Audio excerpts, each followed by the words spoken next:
ఇరాన్తో దౌత్య చర్చల విషయంలో అమెరికా అధ్యక్షుడు ట్రంప్ కీలక నిర్ణయం తీసుకున్నారు. చర్చలకు తాత్కాలికంగా బ్రేక్ వేశారు. ఇరాన్ ఒప్పందానికి సిద్ధంగా ఉందని భావించే వరకు చర్చలను ముందుకు తీసుకువెళ్లొద్దని తన చర్చల బృందానికి ట్రంప్ సూచించినట్లు సమాచారం. అయితే ఇరాన్తో ఇప్పటి వరకు జరిగిన చర్చలు సానుకూలంగానే సాగాయని అమెరికా వెల్లడించింది. చర్చల విషయంలో అమెరికా ప్రభుత్వంలో ఎలాంటి విభేదాలు లేవని కూడా స్పష్టం చేసింది. ట్రంప్ మాత్రం ప్రస్తుతం మరింత ముందుకు వెళ్లకుండా వేచి చూడాలని నిర్ణయించుకున్నారని యుఎస్ అధికారులు తెలిపారు. మరోవైపు హార్ముజ్ జలసంధి విషయంలో అమెరికా, ఇరాన్ మధ్య భిన్న ప్రకటనలు ఉద్రిక్తతలను మరింత పెంచుతున్నాయి. హార్ముజ్ జలసంధి తెరిచి కార్యకలాపాలు కొనసాగుతున్నాయని ట్రంప్ ప్రకటించారు.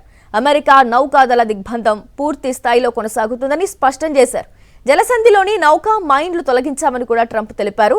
ఇటు ఇరాన్ మరో ప్రకటన చేసింది. అమెరికా తమతో కుదిరిన 14 అంశాల అవగాహన ఒప్పందంలోని హామీలను అమలు చేసే వరకు హార్ముజ్ జలసంధిని తిరిగి తెరవబోమని ప్రకటించారు. అమెరికా దిగ్బంధాన్ని ఎత్తివేయడం, స్తంభింపజేసిన ఇరాన్ ఆస్తులను విడుదల చేయడం, చమురు ఆంక్షలను సడలించడం వంటి అంశాలు ఇందులో ఉన్నాయి.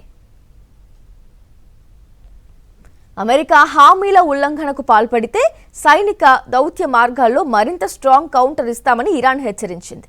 ప్రపంచ చమురు రవాణాకు అత్యంత కీలకమైన మార్గాల్లో ఒకటైన హార్ముజ్ జలసంధి చుట్టూ ఉద్రిక్తతలు కొనసాగుతూ ఉండటంతో ఇరాన్, అమెరికా మధ్య తదుపరి పరిణామాలపై అంతర్జాతీయంగా తీవ్ర ఆసక్తి నెలకొంది.